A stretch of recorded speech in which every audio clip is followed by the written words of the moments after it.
INTUC സംസ്ഥാന president R ചന്ദ്രശേഖരനെ ആക്ഷേപിച്ച് ഷിബു ബേബി ജോൺ.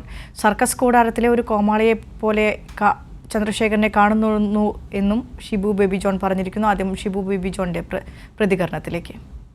അറിയില്ലല്ലോ, ഇപ്പം CPM-ന്റെ ഒരു നേതാവ് CPM നേതാക്കന്മാർ തീരുമാനിക്കാതെ ഒരാൾ ഒറ്റയ്ക്ക് കയറി പറയത്തില്ല. സാധാരണഗതിയിൽ അഭിപ്രായം പറയേണ്ടത് പാർട്ടി സെക്രട്ടറി അല്ലെങ്കിൽ പാർട്ടി സെക്രട്ടറി പറയുന്ന ആൾ ഇത് വെച്ചേക്കും.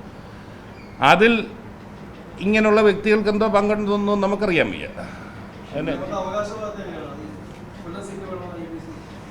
നമ്മളെ ഒരു സർക്കസ് കൂടാരത്തിൽ നല്ല അഭ്യാസികളുണ്ടല്ലോ, അവരുടെ അഭ്യാസത്തിനിടയിൽ ചിലർ ഈ കോമാളി വേഷം കെട്ടിക്കൊണ്ട് ചിരിപ്പിക്കാനായിട്ട് നടക്കുമല്ലോ. അങ്ങനെയുള്ളവരെ കുറിച്ച് നമ്മൾ പറഞ്ഞിട്ട് കാര്യമുണ്ട്. നമ്മളെ അഭ്യാസത്തിനെ കുറിച്ച്, അതിൻ്റെ മികവിനെ കുറിച്ച് നമുക്ക് സംസാരിക്കുന്നതല്ലയോ നല്ലത്. രാജ്കുമാർ ചേരുന്നുണ്ട് വാർത്തയുടെ വിശദാംശങ്ങളുമായി. രാജ്കുമാർ, ഏതവസരത്തിലാണ് ഷിബു ബേബി ജോണിന്റെ ഇത്തരത്തിലുള്ളൊരു പ്രതികരണം?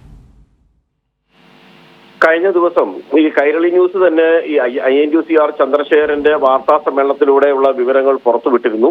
INTUC സംസ്ഥാന പ്രസിഡന്റ് ആർ ചന്ദ്രശേഖരൻ പ്രേമചന്ദ്രന് കൊല്ലത്ത് എന്തടിസ്ഥാനത്തിലാണ് MP സീറ്റ് വീണ്ടും ലോക്സഭയിലേക്ക് മത്സരിക്കാൻ സീറ്റ് നൽകുന്നത്, ആരോട് ആലോചിച്ചാണ് അദ്ദേഹത്തിന് സീറ്റ് നൽകിയത്, അല്ലെങ്കിൽ തന്നെ കേരളത്തിൽ RSP എവിടെയെങ്കിലും ഉണ്ടോ, എത്ര പേരുണ്ടവർ, എത്ര വോട്ടുണ്ട് അവർക്ക്, തുടങ്ങിയ കാര്യങ്ങൾ ഉന്നയിച്ചുകൊണ്ട് രൂക്ഷ വിമർശനവുമായി ആർ ചന്ദ്രശേഖരൻ രംഗത്ത് വന്നിരുന്നു.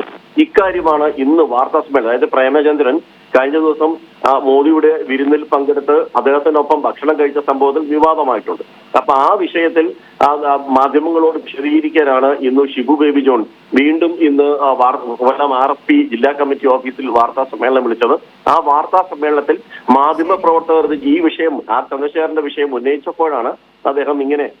ശരി, രാജ്കുമാർ വ്യക്തമാണ്. INTUC സംസ്ഥാന പ്രസിഡന്റ് ആർ ചന്ദ്രശേഖരനെ ആക്ഷേപിച്ചു ഷിബു ബേബി ജോൺ. സർക്കസ് കൂടാരത്തിലെ ഒരു കോമാളിയായെ കാണുന്നുള്ളൂ എന്നും ഷിബു ബേബി ജോൺ പറഞ്ഞു. വിശദാംശങ്ങളാണ് രാജ്കുമാർ നൽകി വന്നത്.